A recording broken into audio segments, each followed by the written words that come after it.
everyone. It is July 23rd, 2020, and this is Mediation, the New Possibilities Hour with our special guest, Claire Plotkin of yournextjury.com. We're here to raise money for food banks. This is part of the Will Work for Food project organized by Natalie Armstrong. There's no charge for these valuable webinars. Rather, we ask you to contribute to a food bank of your choice if you like what you see. Today, Claire's the particular food bank that Claire would like us to mention is the Holy Family Giving Bank of South Pasadena, California. It's particularly important to Claire. She grew up attending this church every week and went to the Holy Family School for 9 years. Volunteering at and donating to this food bank was an important part of Claire's childhood and her life. The website for the Holy Family Food Bank is holyfamily.org/giving-bank/. That's holyfamily.org/giving-bank/. So if you like the presentation, and I bet you will, please make a contribution to the Holy Family Giving Bank of South Pasadena or any other food bank that's important to you and your local community, so that we can all help to address the serious issue of food insecurity in our society at this challenging time. Now a word about our special guest, Claire Plotkin. She is a jury consultant based in Los Angeles, California, handles cases in a wide geographic scope of venues. She's worked on over 100 jury trials. She's a former collegiate athlete, which means she's highly competitive and prides herself on picking jurors for challenging cases. She and her company, Your Next Jury, work primarily on the plaintiff side, although some on the defense side as well. And Claire is very fortunate to be able to work with her husband, a fellow jury consultant, Harry Plotkin, in yournextjury.com. They've worked together for many years, and they like to say they work tirelessly to help plaintiffs get the justice that they deserve. So Claire, we're very happy to have you here today because, particularly as mediators and as lawyers as well, when we talk about settlement, we're always asking compared to what? And the what is, what will a jury do? Compared to what? How does this settlement stack up compared to the likely outcome in court? And the momentous events of 2020 seem to be changing juries as well. How could they not? So I'd like to start. I've got a bunch of questions, so why don't we start with that? And then we'll open it up to questions from others. We want to make sure that everyone has the opportunity to ask what they wish and to make sure that you, Claire, have the opportunity to share everything that's important to you. So, sounds good. Okay, so first, Claire, let's talk about the physical aspects of jury service. What will the physical aspects of jury service be like as you see them going forward?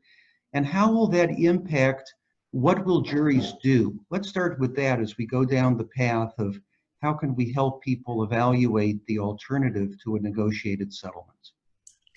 Well, I think physically, I think most jury selections will start online for the jurors that actually can. I think a good portion of voir dire will be done via Zoom, actually, which is an interesting phenomenon, but I think is good because then we can navigate the whole idea of jurors being uncomfortable in tight spaces altogether. But of course, the problem with online is that there will be a section of the juror population that just simply cannot be reached via computer, internet, whether because they don't have the resources, and so then those jurors, I think the plan going forward is to have those jurors attend in person with a mask, socially distanced. And I think that's the plan as of right now, for Los Angeles, at least for their jury trials. And then, so we would have a portion online, a portion in person. So it would definitely require some patience on the judge's side and patience for the jurors, and a lot of sort of navigating this very different world for lawyers. But I think the way, if we do it this way, I think we'll have a lot happier jury pool, because at least they will feel like they are being accommodated.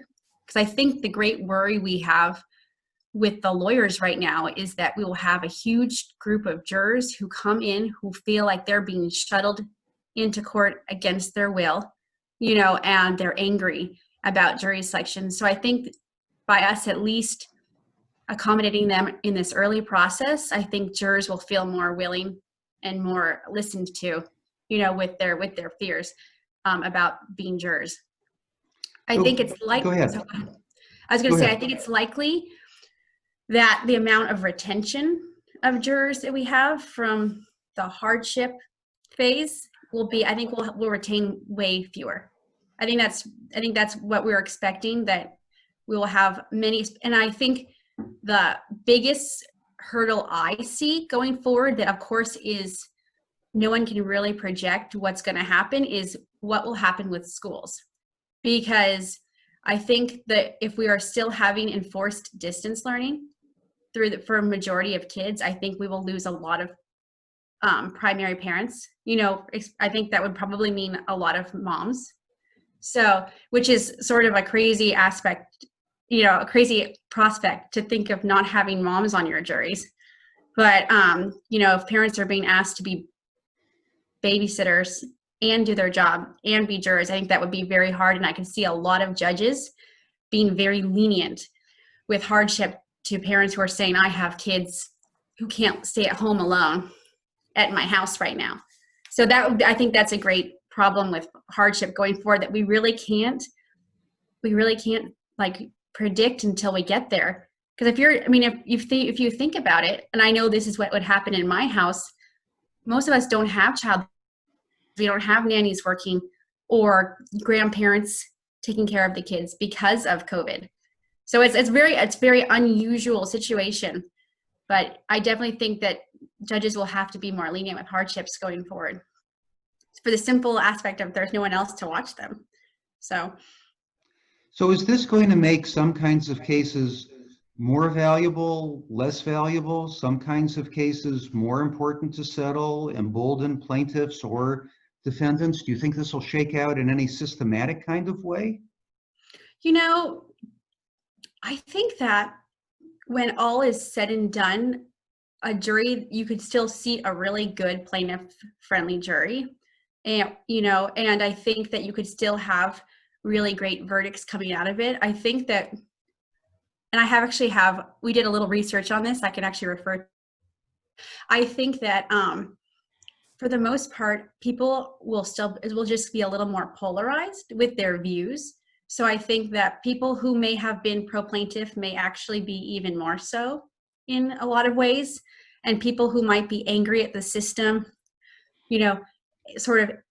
angry about this whole thing might be even worse. So, as you can see, I think tensions are just sort of at a boiling point among the population in general, and people are becoming much more extreme in their views. And I see that sort of doing the same thing, in jury selection. So, I think like a lawyer who knows what they're doing in jury selection might actually be able to get a lot more jurors perhaps off for cause, because maybe jurors are more, entrenched in their beliefs and a little more angry. So, or on the flip side, perhaps a little more of a bleeding heart at this moment, so it's going to have to, I think jury selection is going to require a lot more finesse by the attorneys, and so we don't just lose everybody. I think if you think about it, lawyers like to say that, I like to say that a good jury is not that would give a good verdict, is not a jury that would feel sympathetic to your client. It's actually a jury that would get angry at the misconduct of the defendant. And people are so angry right now. It could really be a great environment for a high verdict, right? If you had the right jury, So I think that you could definitely, I think the thinking a few months ago was, don't try a case, you won't get any money, because everybody's been so affected by COVID, nobody wants to give anything. And I don't really think that's the case at all. So, I mean, I could see how you could get a terrible jury if you don't do it well, but I think that it could be ripe for good verdicts. So since you sometimes work on the defense side of the aisle, Mhm. let me ask you to flip that coin over to the other side and tell us what you might say to a defense lawyer if Oh, the defense sure. lawyer were asking you. Um, I would say, I would not, if I were a defense lawyer, the one area I would be very hesitant to take to trial right now would be a police brutality case. I think that, especially in Los Angeles, I would think that the population trends way more towards anti-police than pro-police at this point. But but you can still, the people who are very pro-police would be very outspoken. But I definitely think that the environment is very tough for that right now. Mhm. But I do think, you know, maybe I would think that if you have a lower level damage case, like not a wrongful death or like a really serious injury, but like, I don't know, a minor TBI or something, I don't think there's really anything wrong with taking it to trial right now. I think you could. And I think that, I just like we were talking about yesterday, Jeff, I do think that jurors might be a little more skeptical perhaps about some of the maybe less, less extreme injuries, but I mean, I think perhaps it still is a little bit harder for the plaintiff in this time period right now than for the defendant. So that's probably what I would say. But to be aware that there are quite a few jurors out there who are fully ready and willing to go to bat, for the plaintiff. So that's what I would say to the defendant, probably. Okay. So there are two big overarching issues in society right now, Claire, and it's the impact of COVID-19 and racial issues. And of course, we're probably not going to see jury trials for many months into 2021. That's why we titled this The Civil Jury in 2021 rather than 2020, because we're not going to see civil juries in 2020. Right. But I'd like to go into some detail, please.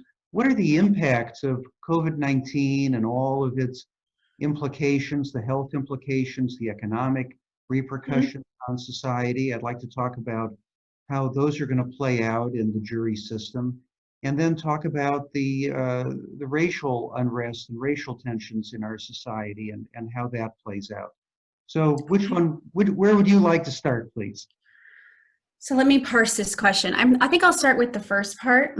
And I actually thought, just coincidentally, unrelated to this, my husband and I did a survey just a few days ago because we were hoping to start doing some in-person mock trials, actually, of jurors. And we profiled a bunch of jurors who just answered just in the last several days, so not months ago, just in the last several days, about whether or not they would attend in-person focus group.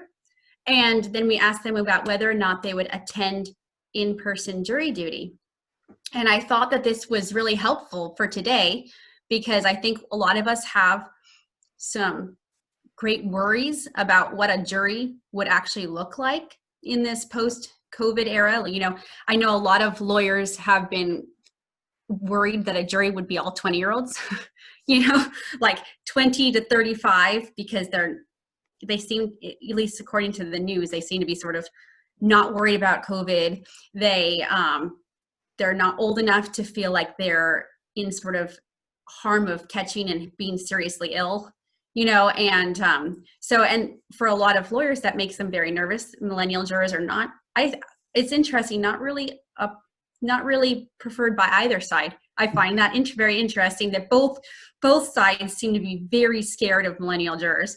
But as I often play the chicken during jury selection, let's see who's going to strike this millennial first, But so I found that our results were very interesting. So the kinds of questions we asked these jurors, and keep in mind, these are the jurors who would sign up online to group in the first place. So a little skewed, you know, perhaps there are some people who wouldn't even consider signing online for a focus group. So maybe those people might be a little less willing to go to court, but we'll talk about it anyway. But anyway, so we asked them, would you be comfortable and willing to serve? Or would you report for jury duty and then try to get out? Those kinds of questions. And 54% of jurors surveyed said they would feel comfortable serving. 54%, which I actually thought that it could be something like 15 to 20%. I mean, I really thought it could be as low as that. And 21% said they would feel uncomfortable or unsafe. 20% said they would plead hardship.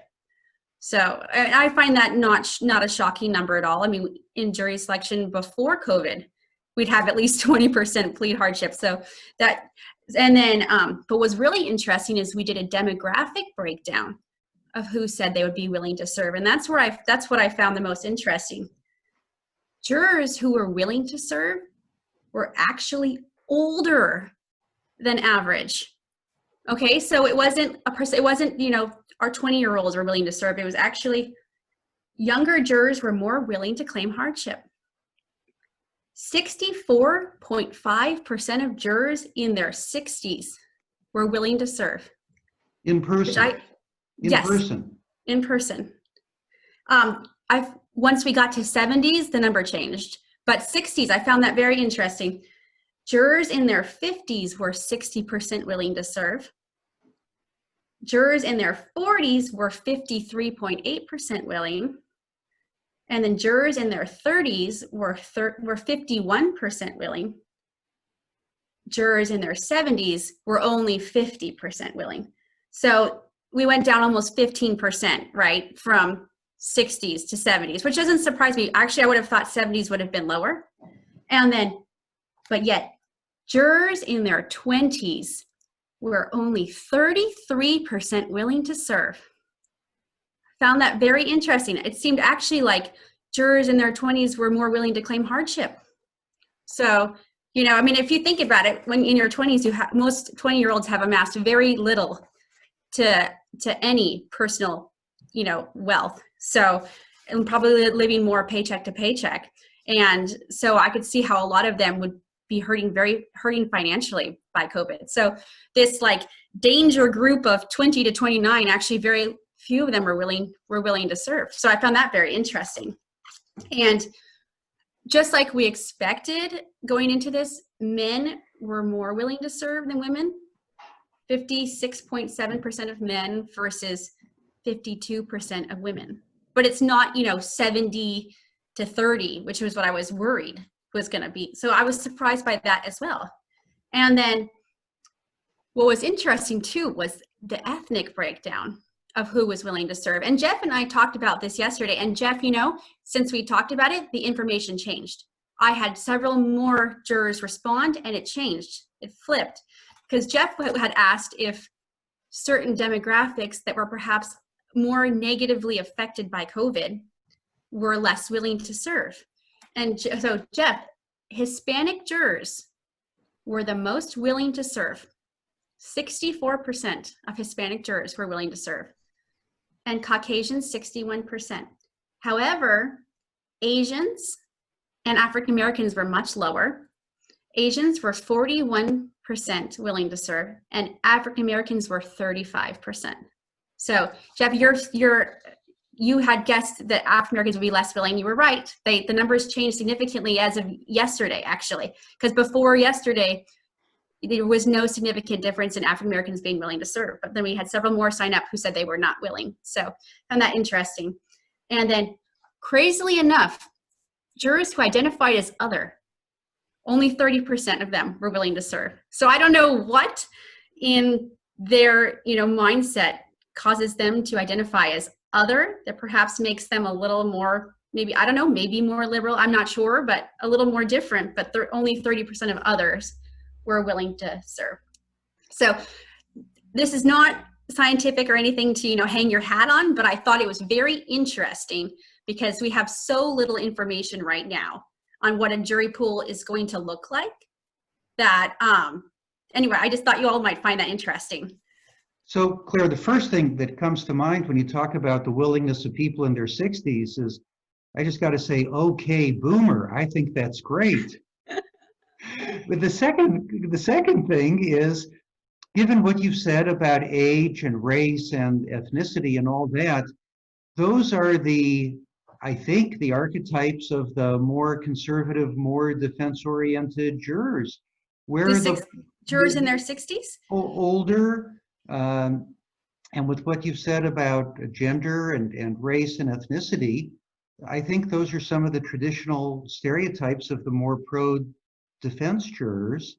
Where are the pro-plaintiff? Maybe I'm wrong, but where are the more pro-plaintiff jurors gonna come from with those kind of You statistics? know, I actually, well, um, I don't quite agree. I mean, Okay. I've had some amazing jurors in their 60s. I think that yes, 60-year-olds can be more conservative. However, 60-year-olds also have more life experience, especially like in an employment case. I would take a 60-year-old juror who's had an amazing employment background, who's worked for one employer for 25 years and has only been treated well. I would take that person.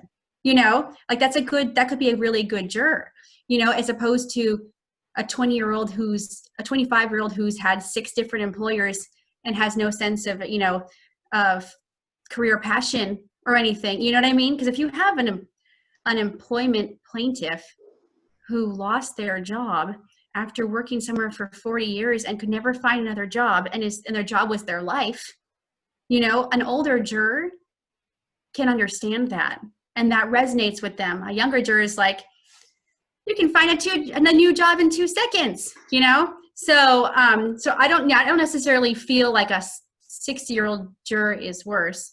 I mean, a 60-year-old white man who hates lawsuits and who is angry at people who think they deserve money. Okay, well, yeah, I know I don't want that guy.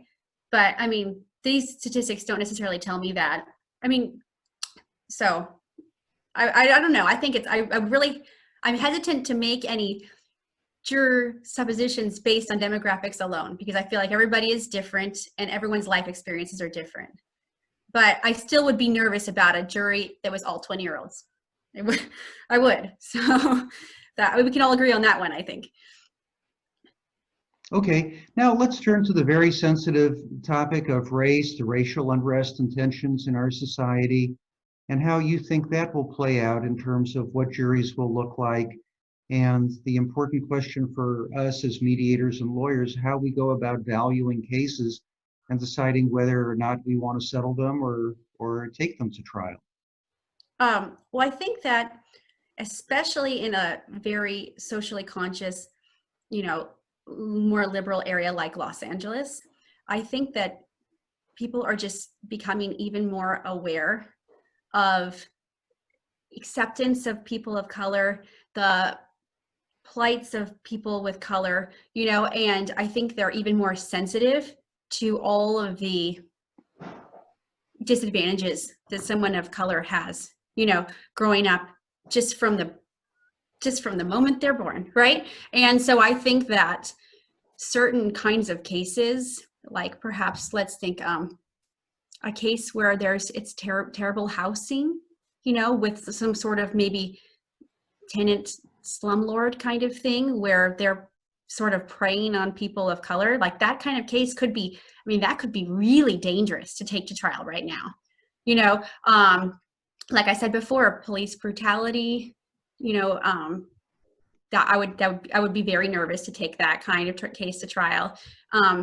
Maybe some sort of employment dispute where someone is very clearly is showing a pattern of, I don't want to say racism, but perhaps, you know, taking advantage of employees of color, or for that matter, sex harassment right now is still a very big deal.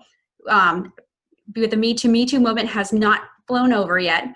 I mean, I think you do have quite a few jurors who are very angry at the Me Too movement, but in my experience in the past few years, the amount of awareness and education of the jury regarding the Me Too movement and the amount of jurors that you say stuff like, when you ask a question like, who here thinks that if you didn't report sexual harassment right away, that it must not have happened. The amount of jurors who say absolutely not, victims don't report because they're afraid of retaliation.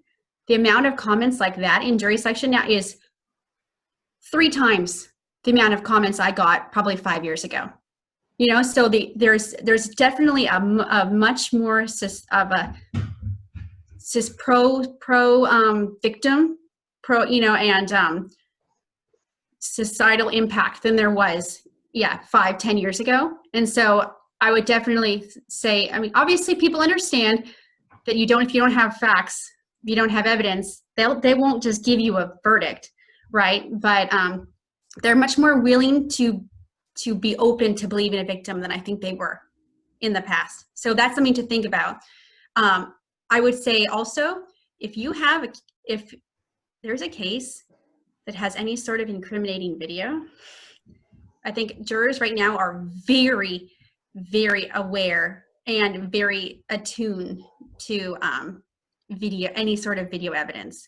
So whereas I think cases where it's just he said, she said are in some ways harder now because jurors, their immediate reaction is everybody here has a cell phone camera, or there's cameras on intersections, that kind of stuff. So if this happened, there would be video evidence, that kind of thing, Mm-hmm. So that's definitely a lot that I've seen in my own experience in the past.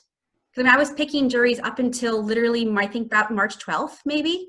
So I had 3 trials that got stopped mid-trial because of COVID. So I was picking trials up until we could not anymore. And then that's what I've seen. So does that answer your question, Jeff? Yes, it does. So let me ask you, Claire, are there other obvious things that are obvious to you that lawyers just tend not to notice for whatever blind spots that we have? What else can you open our eyes to that we might just be missing because we're lawyers and we're not psychologists? So with regards to valuing, jurors perceive cases, valuing cases, how do juries perceive cases, helping people evaluate the alternative to settlement, which is going to trial. What do lawyers tend to miss that psychologists and jury professionals like yourself you seem surprised that we miss so regularly? Well, the thing I just said is probably the first important one that comes to my mind, which is the importance and the value of more than just a he said, she said, he said, she said case. I mean, if a plaintiff only has, he did this to me, and there's very little to back it up, that's still, it's, regardless of how extreme the examples are, it still is it's hard for a lot of jurors to truly value that, without having at least some sort of what they would call, an unbiased, some sort of someone else who can give corroborating evidence, that doesn't have skin in the game, And so that's definitely something jurors always look for. It's very hard for jurors to decide cases on just one person talking, and without any actual, written evidence, photographic evidence, or, another employee who said, I saw this too, that kind of thing. That's very hard. I would say another thing that I think lawyers overestimate is how I think that let me rephrase. I think that lawyers tend to overestimate how much jurors will just decide a case based on their client, which I don't think is the case.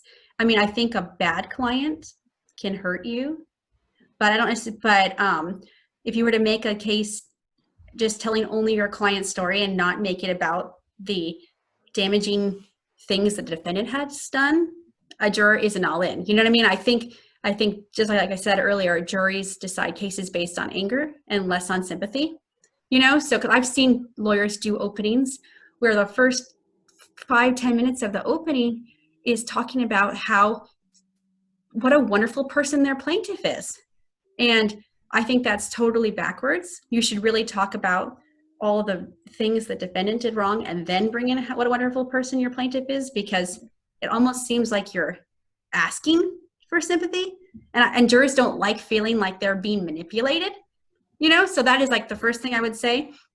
But then on the flip side, I think that defendants will often underestimate how terrible their defendant's performance looks, and you have to be very careful with when lawyers ignore or sort of discount these potentially very egregious actions and then jurors can get really angry about, so. And I also would say defense attorneys have to be very careful, and I feel like I see this a lot. They have to be very careful with making comments about plaintiffs that I think they are. It's sort of like a smearing a plaintiff's character, but you have to be very careful about that because they can backfire in that you just look like a really terrible person making these arguments about a plaintiff. So that's something I would say.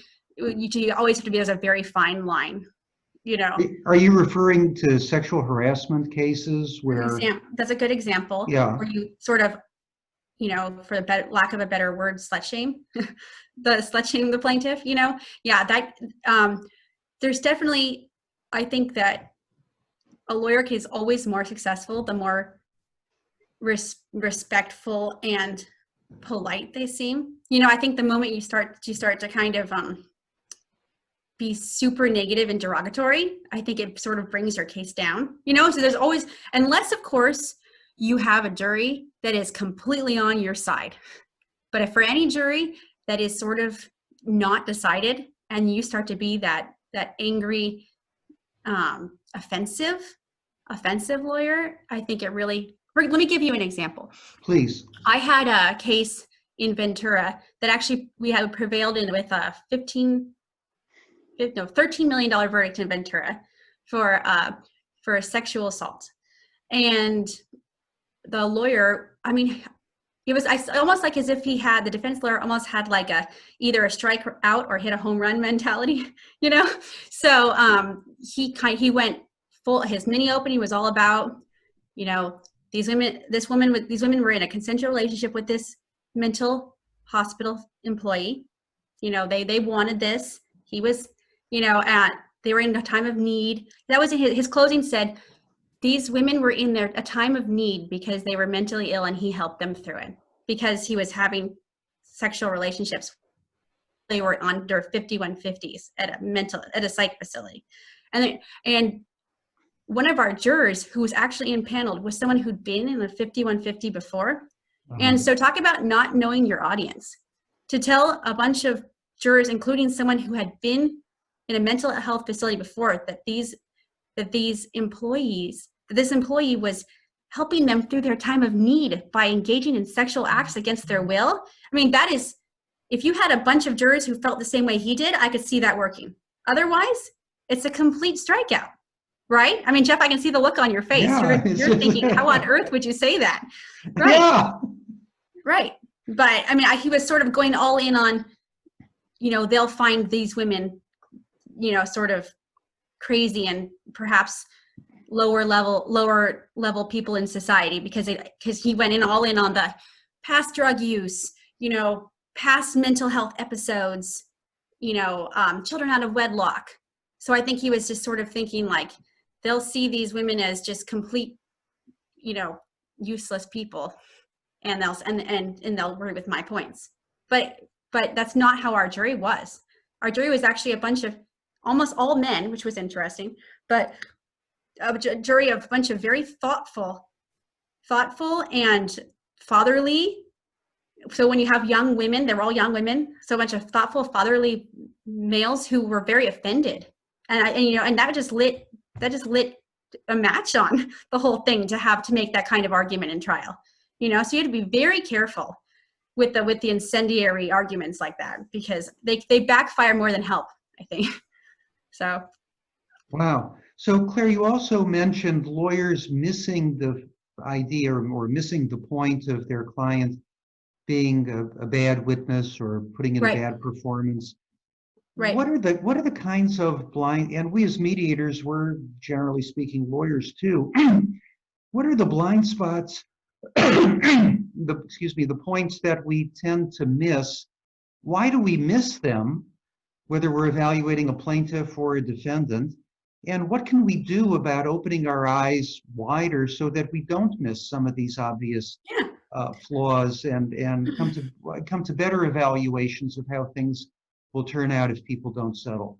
Well, I would say this. I think that any bad client, be it defendant or plaintiff, can always benefit from some prepping, so you can always make, I think for the most part, you can always make a poorly performing client look better. Yes, But you but can't. your point, but excuse me, your point was that we often miss or don't appreciate how bad they are in the first place. Right, it's true. Like, for example, here's a bad plaintiff that I see a lot, and I think lawyers think they can kind of just gloss over, but it's the plaintiff who is trying to run the show. Okay, and you see it all the time, right? So they're constantly trying to tell their lawyer what to do.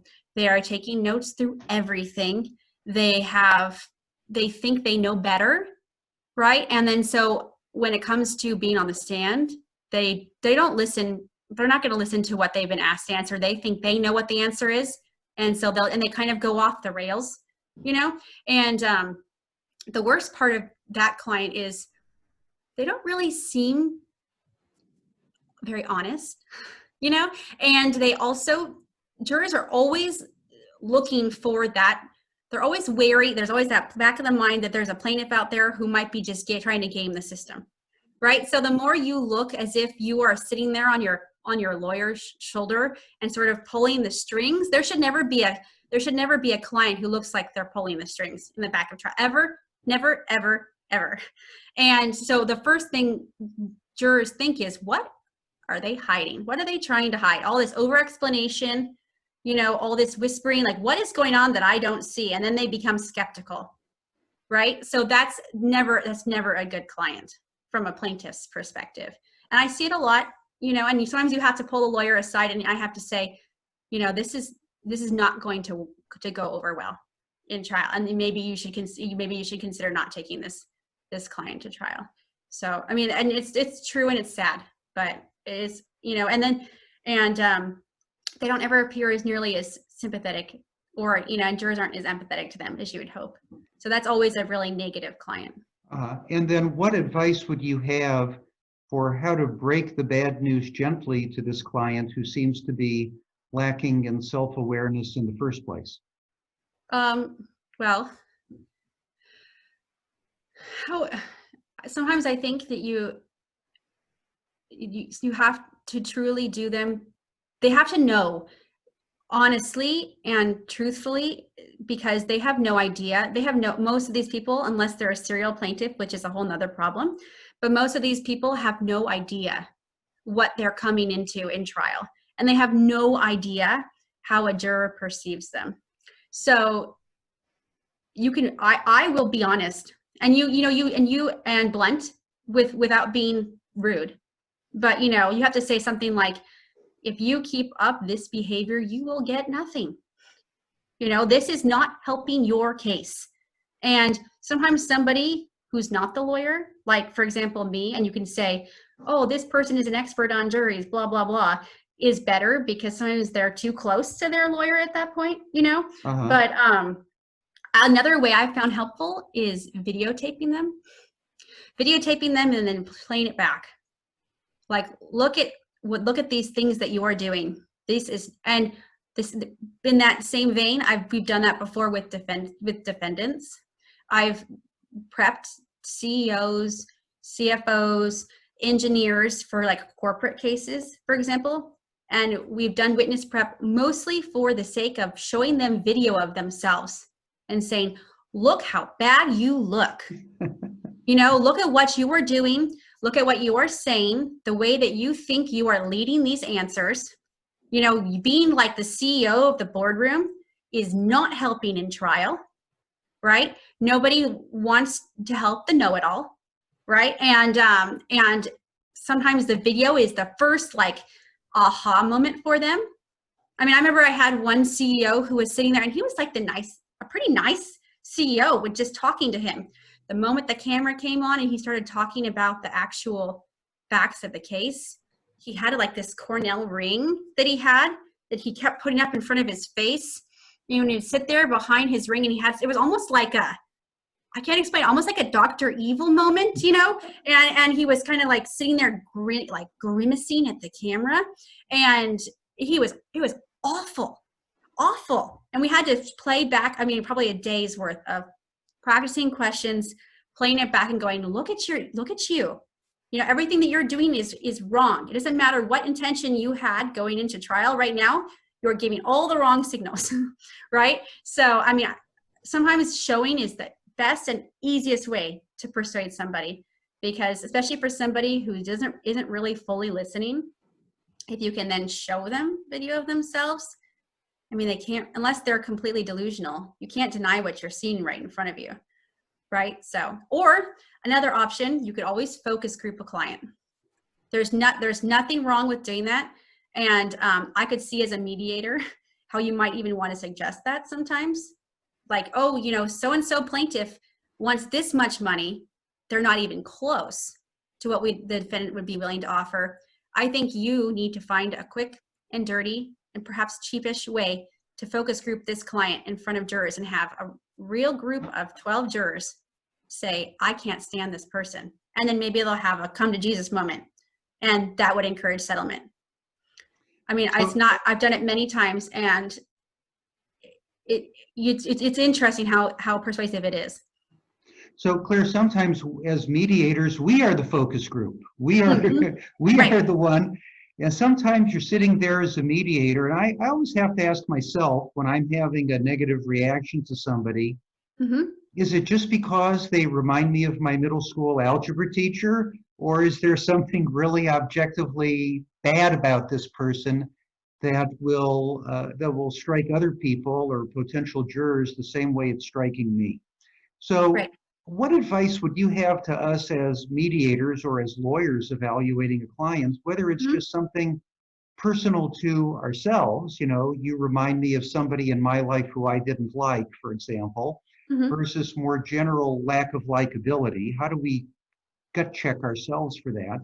And then if we persuade ourselves that, no, this person really is going to antagonize everybody, what are things or approaches that we as mediators or lawyers might take in a one-on-one situation to break the bad news in a way that is actually effective with the person who is engaging in this conduct?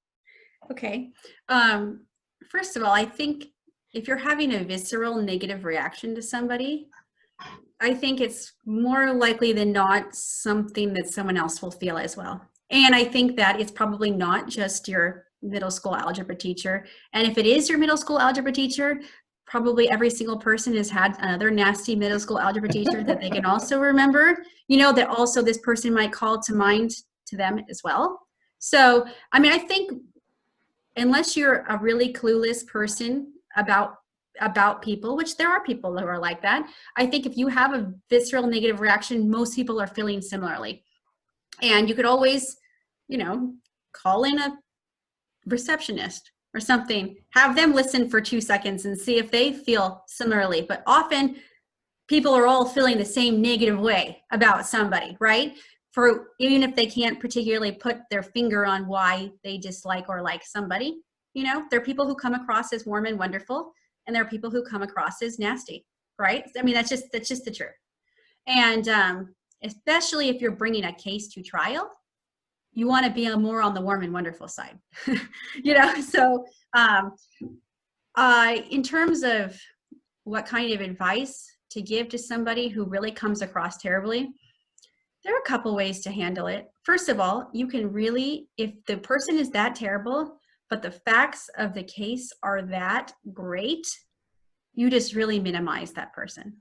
If anything, you do them last, you know, like make this wonderful case without even involving their personality, you know? So the jurors are already angry by the time they sit down, right? So that would probably be my first tip if you were actually going to trial with this person. If it was really, I mean, I'm thinking back. I had one case where actually it never even went forward, and I think since then the client has actually changed counsel again. So the lawyers that hired me are now not even retained on the case, but this client was just really, really, really rough. The kind of like client that nobody wants, where they email them 15 times every night because they're working on their own case at night, and emailing the lawyers and expecting the lawyers to respond first thing in the day, right? That kind of client. And you know, you just we just did that. We did a focus group of her because there was no other way. She wasn't going to listen to her lawyers. She thought she knew better. I mean, when she met me, she had to have a meeting with me alone without the lawyers involved to decide that if she liked me enough to hire me. I mean, she's just that kind of person, you know? So yeah, we weren't going to do anything persuasive. It had to be a bunch of jurors who would be, and we had to say, this is the venue. This is what your jurors are like. This is what they think. And you have them watch the whole focus group, and you have them watch them deliberate. She watches them deliberate, and here's the negative or positive things that they say about her, you know? And that's just, and it's just the medicine that you have to take, you know? And sometimes it's really hard for them to hear, but you know, it's how else are you gonna persuade them at all? I don't think it's really possible if they don't trust your opinion for you to persuade them. So some sort of objective non-party has to persuade them. Yes, and often as the mediator, we step into those shoes, and Right. your tips in that regard are very, very helpful. We're so glad you're here. Thank you so much. I think All so. around. Yeah. This has been an absolutely incredible hour. Thanks to all of you who participated, all of you who were here. Claire, your presentation was just fantastic. Thank you so much for being here and for lending your time and support to the Will Work for Food project. I want to mention once again the Holy Family Food Bank. That's holyfamily.org/giving-back/. And Natalie, thank you so much for organizing the overall Will Work for Food project. We're over $40,000 now. Is that right, for food banks around the world? Jeff, we are actually now over $43,000 Wow. for the Will Work for Food. Congratulations. Congratulations. Thank you. The legal industry and mediators, arbitrators, neutrals around the world have been incredibly generous, Claire, incredibly generous. That's wonderful. That's fantastic. So thanks to all of you for supporting food banks. Thanks to all of you for being here. Claire, thanks for allowing us to record this. We'll be posting this. We'll be posting this up on social media so that more people can hear of it and support the Holy Family Food Bank and other food banks of their choice. And with that, thank you very much. We are complete. Thank you. Bye-bye.